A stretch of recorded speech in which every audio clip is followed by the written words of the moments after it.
Hey, I'm Chris, and this is EnterVR, and today I'm speaking with Sara Lisa Vogl.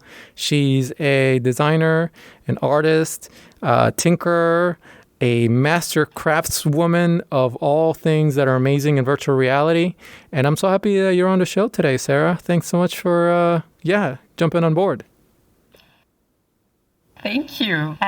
Such a nice introduction. Well, I'm very happy that you're having me here and we're spending time in this cozy, rainy weather. Indeed. And I'm digging your avatar. I have so many questions for you. Let's get started. By the way, a little bit of background. I think Sara and we've met years ago at the Unite conference in, I want to say 2016, maybe 2015. I remember the reason why I remember you guys was because I remember trying the game that you and Julie, was it Julie, your partner in crime, created? No, so I think the game that I and Nico created is Lucid Trips, and we exhibited it there. It was the Unite Vision Summit in LA, and I think it actually happened in late 2015. Okay, you have great memory. That was the event where they gave out free Vive dev kits for every developer that was at the conference. Yeah, okay, so I remember now. So yeah, I remember trying Lucid Trips back then. Definitely one of the most innovative locomotion mechanics out there in terms of what was being displayed. And I've also remembered... Julie was there as well. Yeah. Julie Heide, she exhibited selfie tennis, and she works with her team and crew. They're called VR Unicorns. Ah, okay. And for some reason... also do... Yeah, we are best friends, so that's probably why you put us into one team. But yeah, we are very much one team. We help each other out a lot. And we were exhibiting there together, basically, with, I think, 4 other early VR teams, one of them being Tilt Brush. Oh, okay. And I think also Job Simulator was there. Yep, I remember Job Simulator was there. I remember what was that? The Robo... The mini golf. The mini golf. The mini golf. Yep. Golfland. Man, it's been so long. And there was the one with the robots where you like throw scissors at the robots and launch portals. The one thing the reason why I sort of thought you and... Budget cuts. Budget cuts, there you go. The reason why I thought you and Julia were in the same team was because I remember hearing that it was you and her that stole Chet from Valve's lamp from his hotel room. And the guy was... we do that. So. Okay. Chet is our good friend, so... Okay, perfect. We have to tease him every now and then. I appreciate that. So, awesome. So I feel like you go way back with virtual reality. How did you get involved in the first place? So that's an interesting question. In the first place, I was actually getting my hands on the DK1 dev kit. We got the DK1 dev kit. I was living with Nico back then in a shared flat in a WG in Hamburg, Germany. And we just thought that this is an amazing technology. We are both designers. He is more like a motion designer and I'm more into action. And I went pretty early into VR in my studies already. So I basically did infographics that I used to do in Illustrator. I did them in Cinema 4D and then I brought them into VR. I actually did like a very early infographic of all the very first VR devices that were out there. Some of them that were Kickstarter funded, some of them that were self-funded, and some of them that were company funded, and then the release date of them, and it would be generated by an Excel list where all the newest devices are coming in, and so it would be displayed on a ring infographic where basically the further you go outside, the closer you are to the current point in time. And so those were my early starts. And then Nico, the friend of mine that I shared this passion for VR with, or this early VR, he dislocated his shoulder, and he was usually wanting to, do sports and whatnot. And then at one point it was like, okay, so you can't do sports. There's this device, virtual reality, where you can do everything virtual. So let's learn how to use a game engine, which was Unity by then. At that point, that was in 2013. And let's try to build something that we try to experience. So Nico actually taught me how to lucid dream, and he experienced a lot of fly dreams. And so this was our shared passion, In the evenings we would drink oil, certain oils that make you more likely to lucid dream.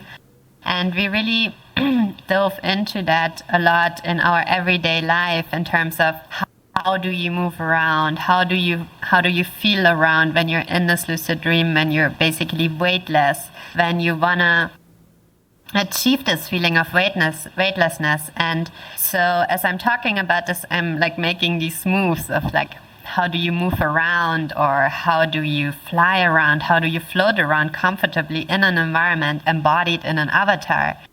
So this was a question that we asked ourselves, and we basically connected the DK1 that didn't come with controllers back then to these Razer Hydra controllers, and tried to therefore build this immersive interaction of this hand walking, of this floating mechanic that we now are still developing inside of Lucid Trips. We also have an attempt of swimming, of how you can get around underwater or in different air scenarios. And this was really a very long way, in a way that actually was never thought to be, or we never expected VR to become what it is right now so fast, and that even systems that have goggles and the controllers by default are what's gonna happen. Honestly, back then, we just put together systems. When the DK2 came out, we combined it with the PlayStation Move controllers. So we basically connected the PlayStation via link adapter towards a computer, and we're then using a special app that you get from PlayStation to use their Move controller to actually run the system. And we built physical installations as well, where you could lay yourself in. So we were suing? Yeah. Yeah. Sorry for my English. Oh, good. No, it's perfect. So we basically, the English is also something that just developed because of VR, because of how international it became.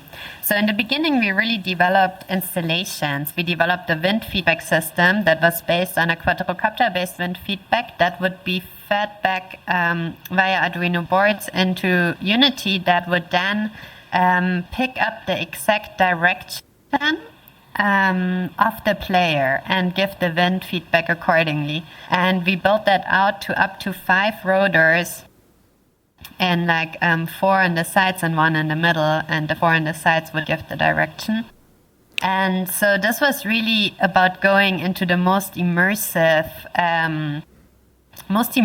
kind of way of experiencing this feeling of flying, of being weightless, of being free, and that we actually were aiming for back then. But then I have to say the developments went on, and the first Vive dev kit was announced, and we were head over heels. We were like, oh my gosh, this is what we were waiting for. This is what we were trying to build together for so long, and this is amazing. This is going to be it. And everybody is going to play Lucid Trips, of course.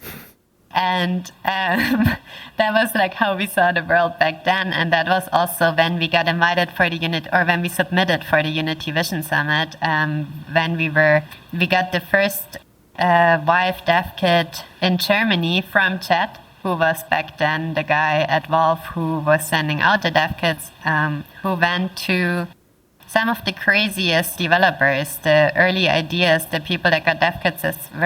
There were a lot of indies that just came up with amazing ideas that then got support from them. And so This was an exciting phase, and in the end, we just, as a team, we weren't ready on how to launch something in this new medium, because we launched on Steam, and you have to see back then VR was brand new and Steam was a gaming platform. So Lucid Trips wasn't understood. People were like, what is this? Like, what should I do? What is happening? And it is only since fairly recently that people are actually like, oh my God, that is so amazing. That is such a cool thing to experience. And we are talking about 6 years after we built our first prototypes, and this is a long time for something to be still relevant. Wow. And so I'm actually, in the beginning, I thought I was incredibly disappointed that no one understood it and no one liked it. And I thought, okay, maybe we built a shitty thing. But it was just ahead of its time back then. And as you can see, it's still sitting on Steam Early Access since January 2017, which is more than 4 years ago. And it's still nothing else like that is there. There have been a couple of recent attempts in hand-walking methods, like Lone Echo, and like the really recent one is this gorilla jumping. Gorilla game. tag. Yeah. Yeah, exactly. So there's a couple attempts, but it's all fairly clunky compared to what Lucid Trips became throughout the years, right? So, Yeah. or maybe I'm just, that's just my opinion, but at least that's what I'm feeling. You know, it's more like really this gentle interaction, the immersion, the tactile feedback when you touch the ground, when you bend the grass, all these little details, they play such a big role. So yeah, it's been an interesting journey for me to get into VR, and it basically happened through working on Lucid Trips at first. What an amazing journey. And if you haven't tried Lucid Trips, you should. We're going to touch bases. Or you should wait until we actually release it, because we are working on it, and we are actually thinking to have an update or a release next year in 2022. And yeah, we're still preparing for that. We're working on it, but we're working on it by the side. We never took investment, and therefore, yeah, it's a passion project. Definitely a labor of love. And so coming back to sort of your journey, and by the way, an amazing journey. You know, when you started like really, really early, like super early, and my first thought as I was listening to you speak about how you navigated yourself through all this, like especially in the very beginning, like there weren't many VR designers out there. Like maybe, and I'm curious to know, like, where did you go for mentorship or inspiration or like ideas or like how to solve problems? Like, how did you like, you know, what was that process look like? Like, how did you work that out? Yeah, that's a funny question. It actually didn't feel so much like that, because I first started off together with Nico, but then I had that same feeling. I had no one to really exchange with, and also barely people had the tools, barely people had headsets. And I started a meetup back then in Hamburg called VR Developer Stammtisch. Stammtisch is a German word for a group that comes together regularly at the same kind of bar. Cool. And they drink. So what we did, we actually went to bars or cafes where I organized it before and reserved a table, and we all brought like whatever we could bring. Like it was back then that Gear VR was very much a thing, and people brought their computers, they showed each other code, they were like trying to help each other bring stuff on a VR headset and show stuff on a VR headset to each other. And also when we received the first Vive dev kit, I brought it to that Stammtisch and we unboxed it there together. So, and everyone was of course super excited. Stammtisch is the word? That's that. Yeah, Stammtisch. And it's a word for people like who meet at a bar. Together. It's actually a meetup. It's actually a meetup, but it's not in the context like you know it from the official meetups. But it's a Stammtisch is more like a group of people that come together to spend time together and tell each other what they did and have a beer. At least that's what it is in Germany. Sounds very German to me. Cool. And so you brought Gear VRs, you brought all the hardware, and you were sharing demos with each other. Well, yeah, pretty much. So we didn't always bring all the hardware, but at least like some stuff to show every now and then. People brought like a full-on computer, but that was rare. I did that every now and then, but that was rather rare. And we brought the first dev kit to unbox it there, which was a huge package. And I remember going there with the bike and having it on the back of the bike, and it was like a mess too. I was like, I can't drop it. Oh my God. Yeah, it sounds a little precarious, and and I gotta salute anyone who carries around a rig and brings it to a public meetup with a bunch of people. That's a lot of work. I mean, yeah, like So I imagine the energy was like, there was a lot of energy. People were excited, or what was it like? So much energy, yeah. So it was really that when I got in VR, I was completely flashed myself. I was just like, it blew my mind. This is it. This is the world. This is what, like, never anything interested me as much as this did when I first put on a DK1. Like, this was my kind of realization moment. And since then I was like, this is amazing. And if anyone wants to try it or do anything with it, I would be the first person to encourage them to do so and share whatever I have. And so I think, there was a lot of energy, and there was growing energy in VR because Facebook got bought by, Oculus got bought by Facebook. And that was a huge, all of a sudden, VR got this hype. And in 2015, 2016 was the peak hype times of VR. Yeah. And so right in these times, everyone was like, yeah, of course we're coming to your meetups. There were like more and more people. And then it was also that there was more and more business people coming. And then I was stopping them because I wasn't interested anymore. It was just getting, a lot of work and exhausting because it wasn't actually the people anymore that was wanting to learn about it, but that was wanting to market it, and we're just asking the questions. So there was ups and downs in this journey, but all in all, it was just in the middle of the hype phase of VR that all of this happened. And so my love for VR didn't fade, but I have to say in times like 2017, when VR was also kind of negatively or put in the press that VR didn't fulfill what it promised, and et cetera, and the hype went down and the investments went down after such a short period of actually engaging with the industry. It was kind of a hard thing to go through, especially as I was also fairly young. That was my early 20s, mid-20s, when I was going through that phase, that VR was so hyped. I was 25, 26, and then seeing that crash down and seeing a lot of my friends' startups go bankrupt and closing down was a fairly hard thing to watch. And I took myself out of it for a bit, actually, and went to study again, to study humanoid robotics, because I was super interested still in the subject, but not in the hype around VR. So the subject of interacting in virtual spaces, interacting in different bodies, interacting in different environments, all of that is still something that I very, very much do find interesting and want to continue working on.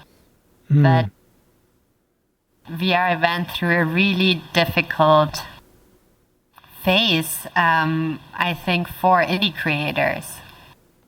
Yeah, I remember those days. I remember the Facebook acquisition was a bit of an inflection point wherein the kinds of people that were part of the community, just like you said, weren't the kinds of people that were as enthusiastic about seeing the potential future implications of the technology and how to make it for good. And like it was a lot of a lot of idealists, a lot of people that were really creative in the beginning, really beginning. And then the Facebook acquisition happened. And all of a sudden, I think we got flooded with a lot of people who are thinking about fast money, how to make a business that'll make, that'll be the next Twitter of VR or the next Amazon of VR. And how do we turn that into something that's giving us revenue in 9 months, 10 months, and millions of users? And when 2017 happened and these companies didn't meet the expectation those expectations, because obviously technology takes a bit to ramp up. It just doesn't, you just don't go overnight. It doesn't, we don't go from like announcement of the iPhone to, 2014, in 2007 to like 2014, when it was in the hands of billions of people. Like it doesn't happen. It took a while for even the phone. So let alone VR, which I don't think, I've become a lot more humbled by the challenge of bringing VR to the whole world. Like, I think a part of me thinks that while it would be beneficial to see a world where everyone has access to this metaverse, this giant universe, digital universe of information that is full of experience and, brain opening sort of like experiences, I don't know if it's for everyone. And I don't think it's going to be tomorrow that we'll see that. The point is that we saw that here too, like here in San Francisco in the Bay Area, like we saw that. And I think it took a while, but I feel like now we're coming, like VR is, I think VR is mainstream. Like it's getting taken seriously. And I think especially since COVID happened, it's getting taken even more seriously because it might become a necessity that might be necessary at times. And there hasn't been a moment in time ever before that we couldn't come together physically. And I think this is really something that fed a lot into the recent hype of VR and especially of VR social platforms. I couldn't agree more, especially considering the fact that like because of our expansion in like as a civilization, as a species that sort of like mucks with like natural habitats, I think that these are 100-year plagues, 100-year pandemics will probably be happening every 10 years, every 15 years. And so we should have systems ready to go when the next pandemic happens and people have to lock down, and we can continue trading value with each other through, again, this like secondary economy or secondary sort of like platform to keep momentum going for people. So I'm with you, and I actually want to go back to something that I'm curious to know more about, and it's something related to your design process. Because at this point, you must be full of knowledge and experience, and you're probably, you're more than likely a master at this. So let's say I have a goal for an application for a company. Let's say I want to create, a grocery store in virtual reality, and I say, Sarah, here's your $1 million check, and now walk me through your design process. Like how, we don't have to be as specific as a grocery store in VR, but like, what would your design process look like for, creating a good user experience and having good design in virtual reality? Yeah, interesting question. I do have to say that it is still early days and it really depends on the client. I personally have worked with several different clients, and it looks different every single time because every company has their own structures, how they approach their design. And if they get in a specialist, it's really that a lot of the design process is also just bringing the team to a point where they start understanding VR and where they start getting that it's a spatial experience. And because there's always going to be people involved that you work together with on a client side. And it really depends on the company structure of how that feeds into their design process. I also would recommend, honestly, every company that I do consult with, I would recommend them to build internal teams of experts that do know the technology and that are part of different projects and that know of other projects in their own companies, because sometimes companies are so big that they don't even know that another department does work with VR. So I think it's really, really important for corporations and companies, if they want to get into VR, to really build internal knowledge, because otherwise there's so much to go wrong, there's so much to be done wrong. And to really represent something as important as the own brand, I think the own expertise that is in the company around branding, around design and marketing is something that's just invaluable to be incorporated into the design process. So from that side, I would always say external help, but an internal expert team would be a great thing to do.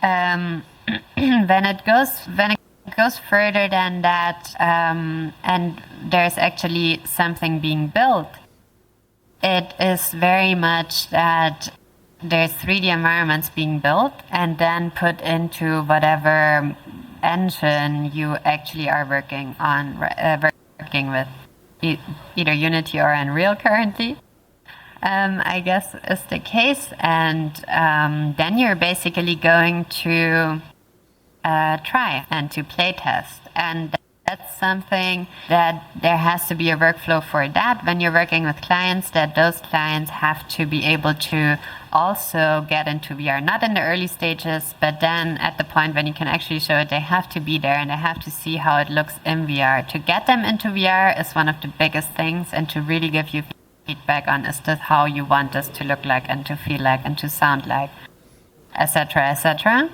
If you're really working with someone, because they understand their brand best, right? Yeah. So you don't want to build something for them that's not them. And so Go ahead. Sorry, go ahead. Yeah, so it's really a process of when I'm talking about these early stages of development. So who's heading the Unity project, for example? Is it, for example, on GitHub? Is it on any other version control system that you can collaborate with other people on that Unity project or Unreal project? And always have the newest version, have different branches, so you're not getting on each other's nerves. So there's a couple of things that make sense in different teams and don't make sense in other teams. If it's only one person that's actually working in Unity and the others are artists that are just bringing the art in, or that are writing a script for you that you can integrate yourself in Unity, it depends what is smartest there, because there's also a lot of risks involved with version control. A lot of newbies can destroy their whole projects when they do something wrong. So, including me, I did that a lot. So, so yeah, if you do a wrong commit and stuff like that, or you just put things that you actually still need to commit on the stash, and then you by accident delete your stash, and then it's all gone. So all these kind of things happen in that early design process, and that's all something that doesn't necessarily have to do with user experience, but that you have to incorporate into exactly that process, because everyone needs to feel it firsthand. Everyone that's involved in that design process, that does assets for it or whatnot, needs to have the opportunity to go in there and to see, how does this look like? How does this feel like? Is this what we actually wanted? And And so, yeah, in different teams, like you just make builds, send them around, and everyone has a VR headset to watch them, or you put it on the Quest or whatever. But it's really a lot about seeing how the team is composed, right? Like if you have, for example, an environmental artist and a sound artist and a more like technical person, then it might be just two people that are working in Unity and one person that just delivers assets. Yeah, I think it's really different in every project, and it's always important to find a good play testing and a good exchange workflow. I think that's just the most important thing to keep in mind. I'm curious. So I want to go deeper into the playtesting, and because I have had experiences where, like, I will come up with some sort of prototype, and I'll start off on pen and paper, and then first is in my head, and I'm imagining it in my head, and I put it on pen and paper, and I'm like, okay, this might work, and then I put it in Unity, and I'm navigating it in desktop mode. And then I navigate it in VR mode, and all of a sudden I realize, oh, this is crap.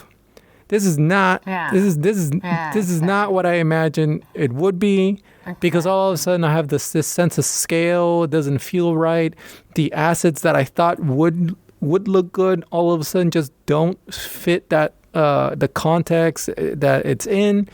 And so, how do you know, for example, when something, although it might feel right for you, and this might go, even if you develop it in VR, right? Let's say, because I feel like the fact that trying to translate something from 2D to VR really speaks to what you said earlier about like having companies hire or work on growing their own internal teams.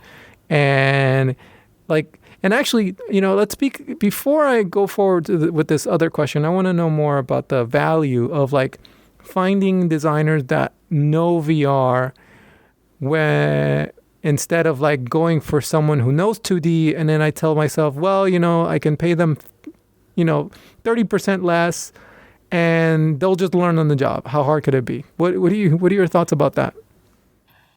I think my thoughts about that is very much that we, as those early VR designers, have to advocate for exactly having that space and being taken serious in our profession of being a VR designer, and really also adding value to the projects we're working on. Because I do think that not in general everyone is willing to be like, okay, now that's a different medium, I have to hire someone, or I have to find someone that really understands this medium because it's different from what we did before.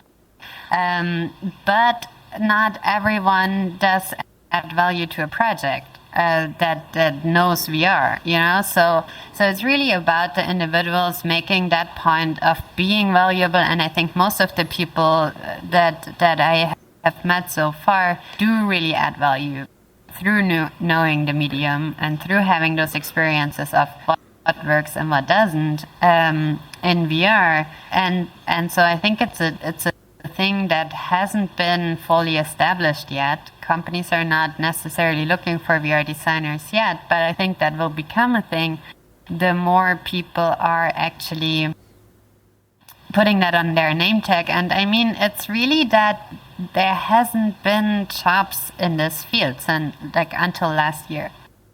I honestly don't know if there were independent VR designers that call themselves VR designers that are up for hire by from companies that are not in the VR market themselves. I don't think there has been a lot of that.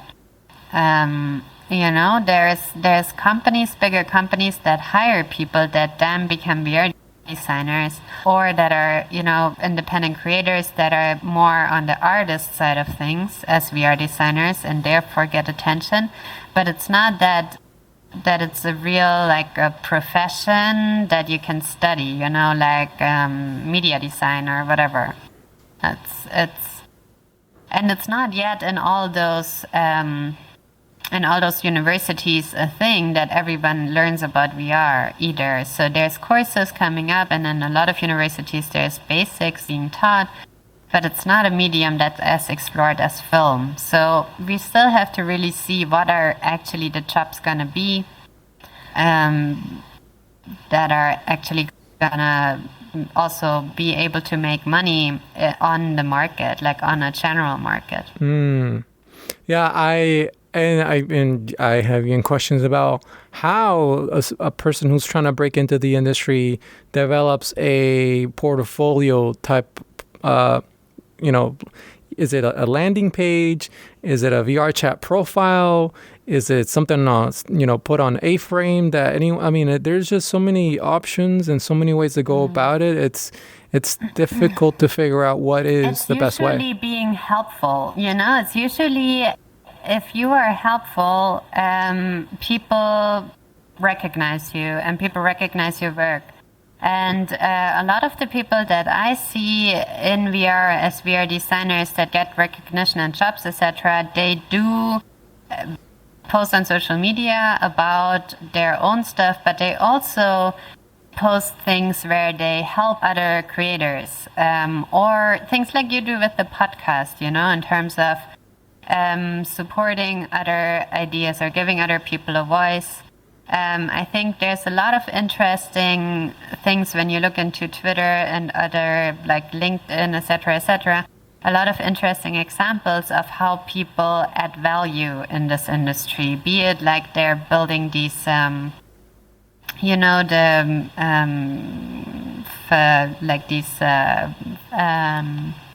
German word would be Verein or Verband, but it's basically several people come together and then they're going for something for like a common cause. So there's basically support from my cat just came here, from people like between each other. Oh, I just have to quickly. Hi, Alice. Tell Alice I say hi. Hey, Alice. You just woke up. Okay, sorry. I lost my track with Alice entering the field. Well, yeah. So I like the idea you were talking about. Like, there's a German word for people who come together. Because I think one of the things we're discussing and you're mentioning is like, finding ways that add value, and people notice when you are adding value to a community, and I think that sort of forms a snowball effect where at some point or another you're just gonna opportunities are gonna start opening up as long as you're being exactly. That's what I was talking about. For example, Women in Immersive Tech. This is another of those communities that I co-founded. It's by now a nonprofit organization, and we just had a meetup today in Altspace VR. I didn't actually find you on Twitter or on Facebook. Could it be that you're on none of those platforms? Me? I wanted to invite you to the event. Yeah. Oh, I am on Twitter, and I should be. No, I mean you're on Twitter. That's what I mean. On LinkedIn and on Facebook, I think we had the event. Oh yeah, I'm on LinkedIn. I'll add you after the show. But okay. I'd love to check it out sometime. Yeah. So so it's actually Women in Immersive Tech, and we had a meetup today. It's a meetup series for women and gender marginalized people and allies working in the field of immersive technologies. And we had, do you know Kathy Hackle? She's a futurist keynote speaker. Yeah, so we had a fireside chat with her that I moderated. There were only 2 other questions, so I got to ask all the questions. And we had Maria Kotial from Germany. She's the director of First Step and Second Step, this astronaut cinematic VR piece. One of them won this Aurea Award, First Step did. And so there's a couple cool things that we're doing, and through all of these meetups, people come together and they meet each other and they give each other jobs or they give each other opportunities, etc., etc. But that's really those VR community things that are just happening. Right before I came here, I was in VR chat meeting some people from the Joburg community that I actually met through Twitter. And I was saying, yeah, I'm gonna come by your meetup. It all sounds really cool. That's a really cool bunch. They're designing a lot of worlds and avatars. And actually, the Bernie avatar was from one of them. Nice. Now I can wear this one. And so they are also running workshops on Discord about avatar creation in VR chat. And I'm so tiny. Those mittens. Avatar creation in VR chat. And so there is a lot of stuff happening. So this is a really vivid community. And those are people that are also really helping each other, like encouraging each other, sharing knowledge, building things as a team. There has been a recent game jam with Amaze and the Goethe Institute, again, the Goethe Institute Joburg there. But, there's cool things happening in these communities, and I'm very much a fan of those too. And the great thing is that you don't have to live in Silicon Valley or in one particular big city, because a lot of these events are in virtual reality or over teleconference, televideo, and so as long as you come prepared to like share and network and bring positivity and value, I think things will go well for you eventually, right? I think that's awesome. Yeah. I think if people are just open and share about their practice, and if there's no all these things of like, no, this is my concept, I'm afraid other people steal it if I'm talking about it, all that stuff, that's just bullshit. That's really not necessary, and I think this is still somehow stuck in people's minds, but I think honestly, it's just not worth it. It's just holding you off. There's great ideas, and whatever idea you're inspired by, you're never going to do the same thing. You're always going to do something a bit different, which might be the innovation that is needed for it to really take off, or to really for people to see and to make an impact. And there shouldn't be an ego attached to that. And I think this is something that I learned from Chad, actually, who back then, everyone who he sent a Vive dev kit, he said we have to put the experience on Steam to share it with him. If we want him to give feedback, we have to upload it on Steam. But that meant that back then, when Steam was closed, before, I think it was April 2016 when it launched officially. So all the time before, all VR creators for this dev kit, for the Vive dev kit, were able to see all stuff on Steam that's up.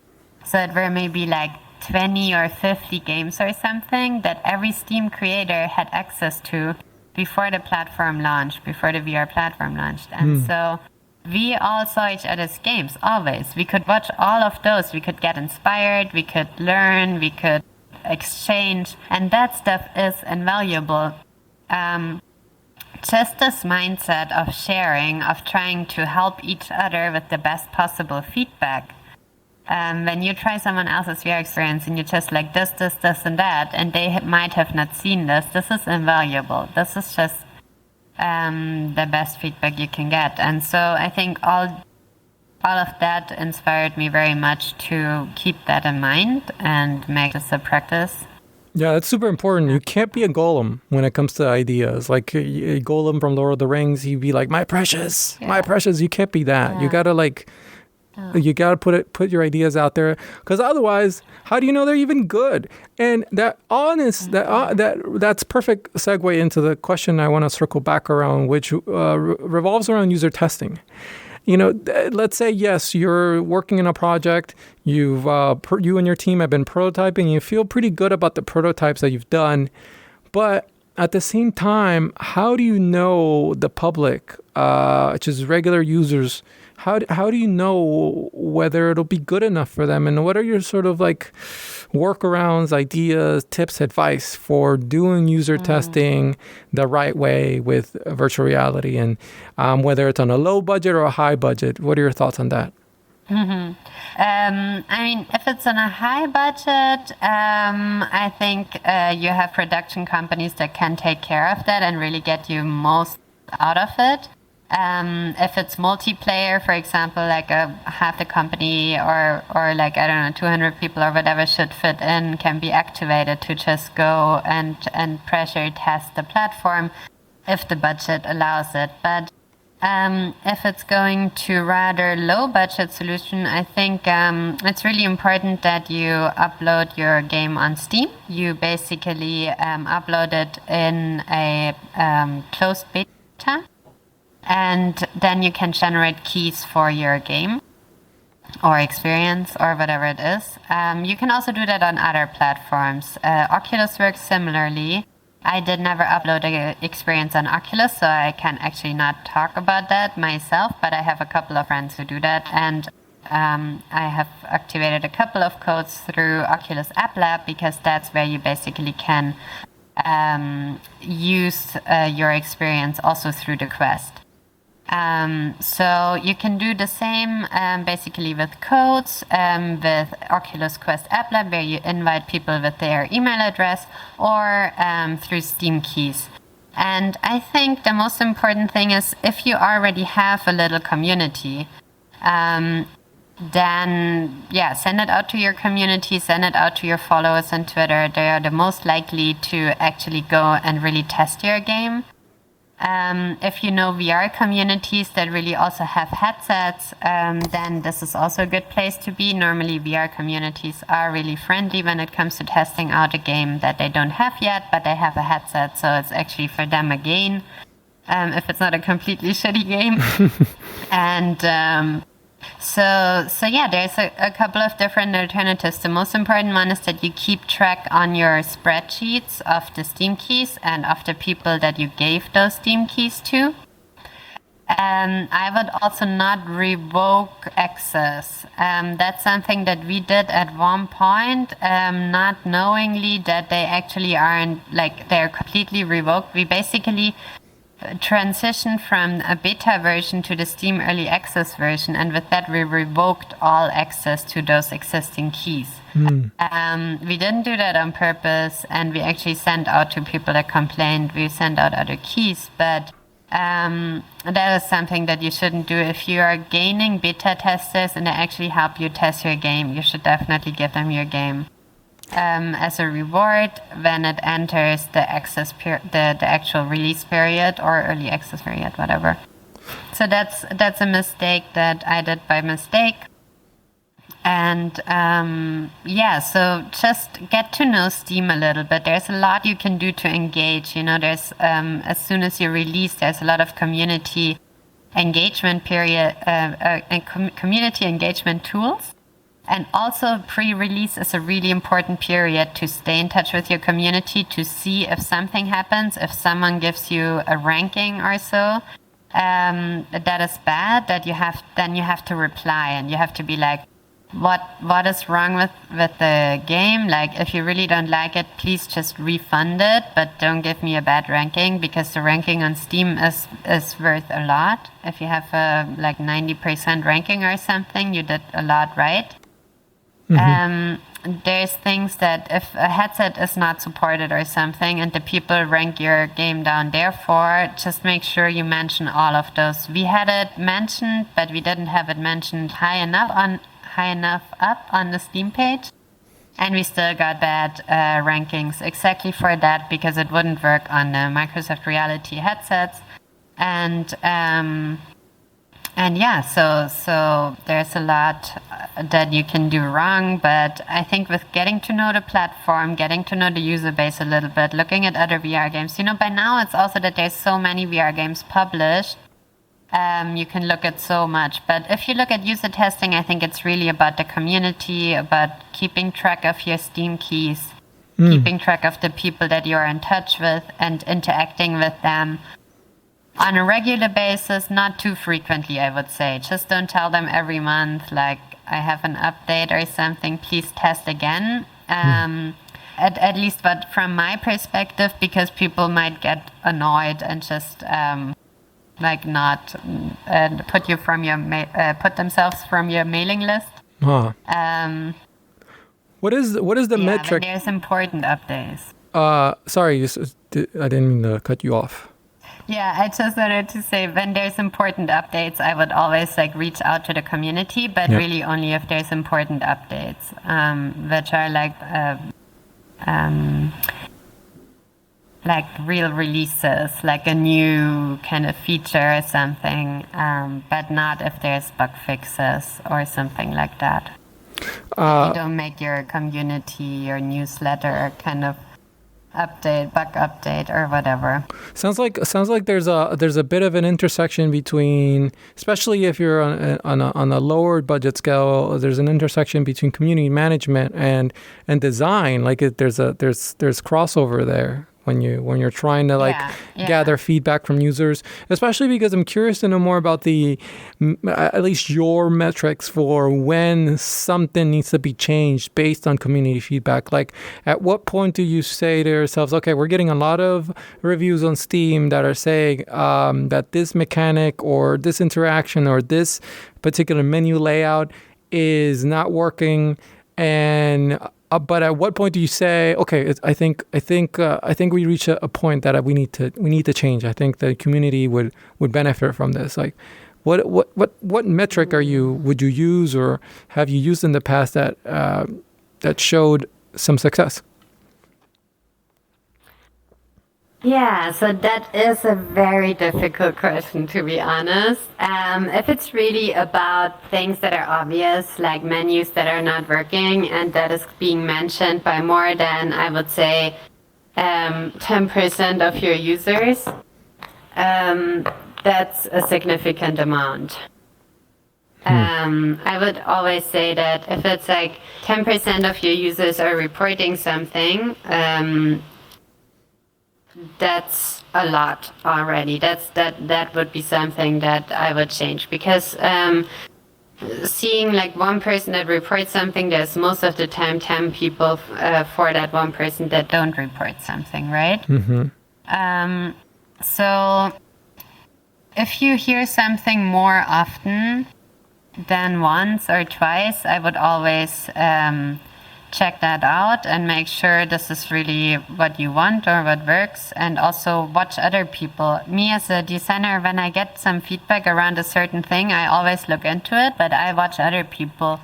By now, I often do that with my husband. Like I put him in Lucid Trips when I make something new, and I do like, Paul, can you please fly over there and pick up that crystal and see how it feels? And when I see him do it, and then he pulls up that crystal, and by doing that he flies through half of the planet, then that's not a good thing.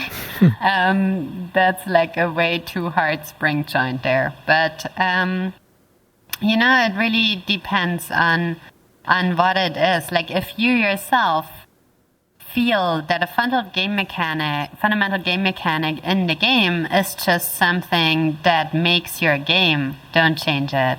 Honestly, we added quests and gamified interactions and kind of things that we didn't have in Lucid Trips before, because people were telling us Lucid Trips is not a game. What should I do? I don't understand. And then we were like, oh, okay, we put a couple of soap bubbles, and then people have to pop all the bubbles and then go through the last goal ring. So people have something to do in there. It's cool to put up a couple of quests, but in the beginning we actually put it as an asynchronous multiplayer where people could basically log in, do like their ways and hide a couple of crystals and upload them, and then other people could explore those.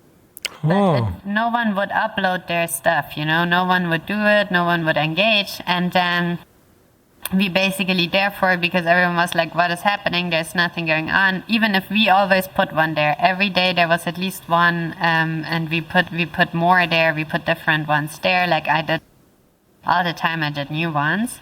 But it's no engagement. It wasn't engagement on that side. And so we noticed, okay, that's something we have to change without even getting feedback about it. We only got the feedback that there's nothing going on, right? So there's some things that you just notice that don't work, and other things that are a bit harder to find out when I'm thinking of other design project of design projects of mine where I just was creating different UX mechanics, like something where I look at my watch and I look this way around. And now I saw what Steam came up with their little interface that attaches to the hand, and you only turn your hand like this. And when I tried it the first time, I was like, fuck, like why did they came up with looking at my watch? Like half of the people don't get it. When I saw the Steam one, I was like, fuck, my design is a fail. I tried something that's so much better.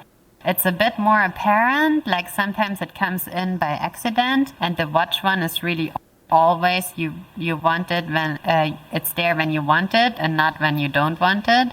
But honestly, seeing the people behave in THEA, in the breast cancer research lab is the one I'm talking about currently. I mean, that's just like, yeah, that's the solution to that. We have to change that because that would be so much better. And it was, there's moments like that. And it seems like it was something where in a real world interaction, something like looking at your watch was brought over to VR and sort of augmented with all the VR magic on top of it. Exactly. Huh. Exactly. It was this mechanic, and then the user menu would, like a augmented user menu with like 6 different tools that you could pick up, would pop up. It would fade in, would scale like from small to big while you turn your watch around. So you always notice already when you start turning a little bit that all this menu pops up, it scales bigger, and when you have it over here, it's at its biggest size. And you can just like choose your menu, but now that Steam has it the other way around, and it just pops up like when you just basically lift your hand, it feels like, like sugary cream instead of like, oh, I'm gonna get my watch over here. You know what I mean? It's just... It feels smoother. Yeah, it feels a moment. Interesting. Yeah, it feels smoother. That's what I meant. I like the word sugar and cream. I'm curious to know more about your thoughts on ethical design, and what do you define as ethical design in virtual reality? Is there a difference between ethical design principles for Pancake World, 2D mode, and virtual reality? Like, does it all translate over to VR? And where do you draw the line between what is ethical and what isn't? The first thing that I think about when I'm thinking about like ethical design and virtual reality is something like EA, the game publishing company, would try to come up with like a new way to milk people through loot boxes, kind of the way they do with FIFA. Yeah, like FIFA or like mobile games where like you got 12-year-old children spending thousands and thousands of dollars of their parents' money through these game apps that like make it really difficult to really feel like you're really spending money, but all of a sudden you are, and next thing you know, your parents get the bill and it's thousands of dollars, but you're 12 years old and you didn't know what you were doing, quote unquote. Again, what are your thoughts on ethics in VR design in general and some of the things I just rambled through? Yeah, that's a big topic. That's a very, very big topic. Ethics in VR. I mean, the ground rules, I think, are to understand that virtual reality is a medium that is scientifically proven to be immersive and to activate similar regions in the brain than real experiences do. So if you understand that principle, that's, I think, the fundamental difference to 2D screens, because 2D screens are not as immersive and it's not the same brain areas as if you do something in real life. It's just not as intense, if you will. So that is basically the ground principle, and I think everything else means being a guinea pig currently. Like, since we are the people that used VR since day one, and we are the people that are testing it out on our own skins in terms of how does this feel to us. Does it feel good or does it feel not good? And we are the people deciding what's ethical and what's not ethical. I think with the things that we are doing and that we are boycotting. And I think I told you already once that I do have an issue with bloody, like, slaughtery shooter games.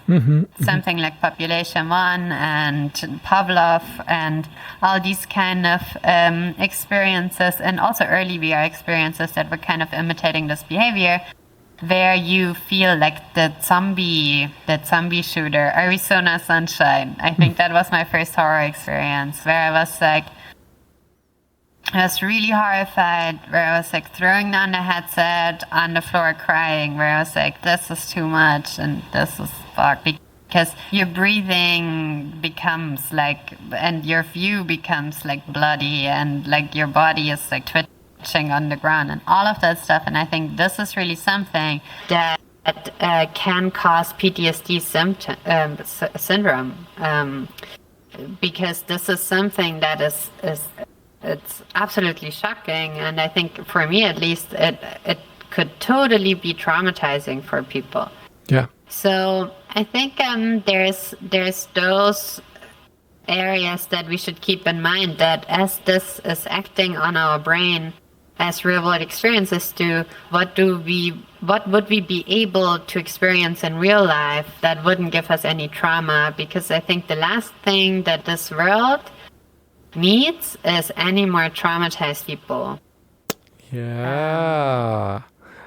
That's a good one. That's a good one. The last thing we need is traumatized people going around traumatizing other people, because it sort of forms, I feel like it forms a chain reaction. Like, I feel I have this theory, or I actually have a friend who's a Stanford neuroscientist, and he was telling me how a lot of people who vote for authoritarian type of leaders, who have authoritarian tendencies, were a lot of them, not all of them, but a lot of research is pointing in the direction that a lot of these people were abused as children, either physically or psychologically, whether it's through school bullying, whether it's through parents, whether it's through very, very strict dogmatic religious principles. All of a sudden, all that trauma, that abuse is something that they bring into politics.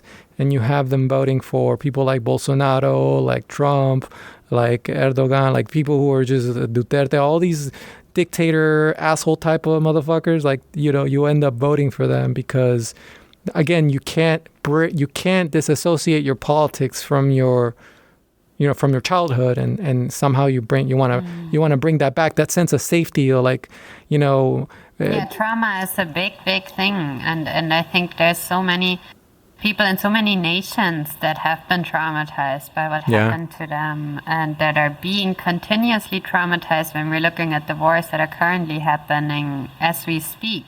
In this world, and honestly, we don't need to recreate that in VR. I think there's no need for that for me, and I think that is just where it becomes really important for me that these kind of things aren't ethical, like recreating what is the reality of some people, and the horrifying, traumatic reality of some people that are living today, and if this is recreated in a way that other people are actually like, shooting from helicopters or drones like they would actually do in war. These are just things for me that are really, really questionable. What would you say to someone who, for example, says, like, I'll tell you right now, I play this game called Contractors. I'll play Population 1 here and there. And the way my mind allows me to disassociate from the violence is by sort of viewing it as a sport. Like, you ever gone paintballing? That's amazing. Yeah, I used to go paintballing totally. when I was in high school. If you can do that, if you don't get traumatized with it, you're great. Like, this is amazing. If it's not traumatizing to you. But it can be for some people, and I think that's where the difference is. That's what I said, like, that I am having issues with that. Like, I just can't play it. Like, it's sadly For me, it is absolutely traumatizing, and I don't think I'm the only person on the world that this is traumatizing for. Yeah. And that's what I mean with that's where for me ethics plays a role, because I think that really is something that has to be looked into. I feel you. I understand your point of view 100%, because you can be made feel very vulnerable in virtual reality. And I think one of the best games that ever did that for me was Half-Life Alyx. In the beginning of the game, you feel very vulnerable. It's just, there's so many. That's the point where I stopped playing, I think. Yeah. I don't blame you, but it makes you ramp up in terms of skill, in terms of weapons, in terms of tactics, that by the end of the game, I felt empowered. I felt like a god. I was like, come get some, But I understand why but I understand like how, if we're going to, and if designers are going to design VR, they should be first in line to be able to practice empathy and really see themselves in the shoes of the people that, not just one kind of person, but like all the sorts of people that are going to be experiencing the things that they are putting out into the world. Yeah. I have a last couple questions. I know we're running a little bit long, but I feel like I'm gaining so much value and knowledge from you that time is just flying by.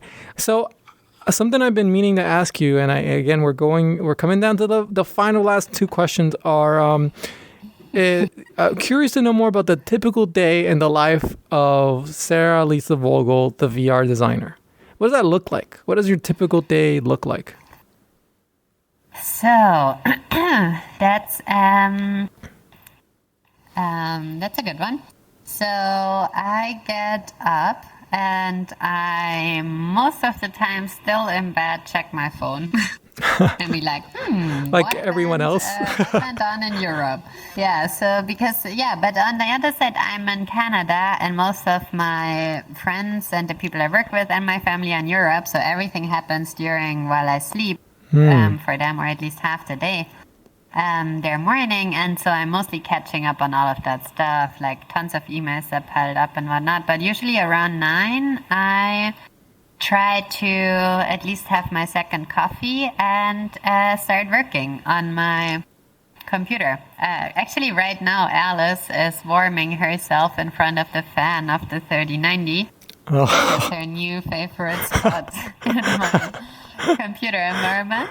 That's awesome. So there she is a lot, and so I'm basically just depending on what day it is, work on a different project. I actually have project days that I have co-working sessions with my collaborators of those projects, either in the afternoon or in the morning. Actually, on Wednesday it's Symbiosis Dysbiosis, on Thursday it's Project Thea, and on Friday it's Lucid Trips. Where we come together with the whole team for at least depending on the work session, 1, 2, 3, 4 hours, and work together all in front of Discord or Google Meets or something like that. And the rest of the day I'm working on basically my own stuff, either on the projects if I still have to do more stuff, or if I want to try out new stuff, or otherwise, I'm also organizing the Women in Immersive Tech events. There's always something to do to kind of plan for the next meetup, or have some stuff uploaded from the last meetup. I think you know how that is with doing the podcasts. Yes. So there's always something to do. And that's basically my day. I'm reading a lot about VR. I'm not watching news. I'm not watching a lot of shows. I recently watched a little bit more since COVID and since I'm living with Paul, but I'm not doing a lot of that. I'm reading a lot. I do like to read actual books, like real paper books, which is kind of weird, but I very often do order books, just like random books, and just read some books. I like that. Yeah, that's pretty much what I do. Yeah, and I play tower tech. I play nearly every day. I play some tower tech, mostly around 1 or 2 p.m. Kind of like a little lunch break workout. And it's good, and it's good for the brain too, because the more you work out, neuroplasticity starts getting released in the brain via this one, I can't remember the hormone or the electrochemical process, but yeah, I think that's probably one of the best things that you do throughout your day to like keep your flow going, keep your brain sharp. So tower tag. You play in VR, you get your VR fix, and you become a better designer by sharpening your brain. What could be a better win-win situation? Nice, yeah, and I'm actually also working on a standing desk with a balance board, so that's something I really enjoy as well. Now that is hardcore. That a balance board sounds. What do you think of a balance board? Are they? And by the way, this isn't my second question, but I just want to deviate a little bit. Are balance boards worth it? What do you think? Yeah, totally. It's totally fun. Yeah, it's really fun. It's really good for my posture, at least because I tend to slouch otherwise. Mm-hmm. Same here. And yeah, there you just have to stand upright. There's no chance to stand anyhow different. Okay, Otherwise you fall off the board. I will look into this balance board wizardry. Thank you. Last question. What are your tools? What are your favorite tools that you use to get your work done? And as a designer, can you imagine what the future tool for VR designers look like? What is the ultimate future tool for VR designers? If you could have everything in one tool that you could ever want, what would that look like? But let's start with your favorites right now and walk me through your dream tool.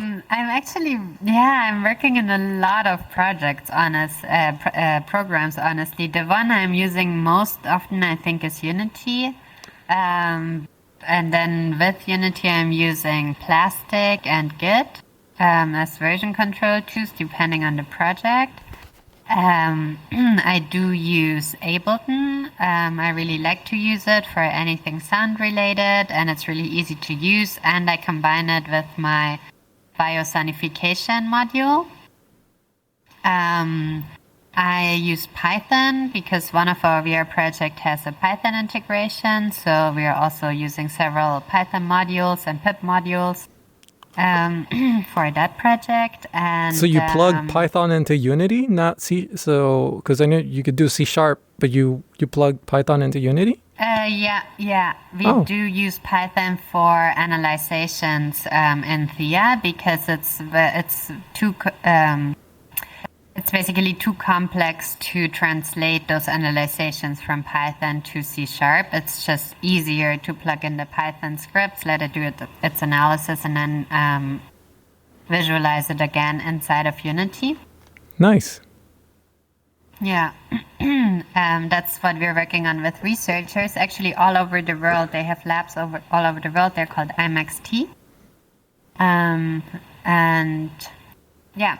So this is what I'm working on, and then what else I'm working on? I also use Spark AR. I like that program just to just play around a little bit. I did a couple of filters recently.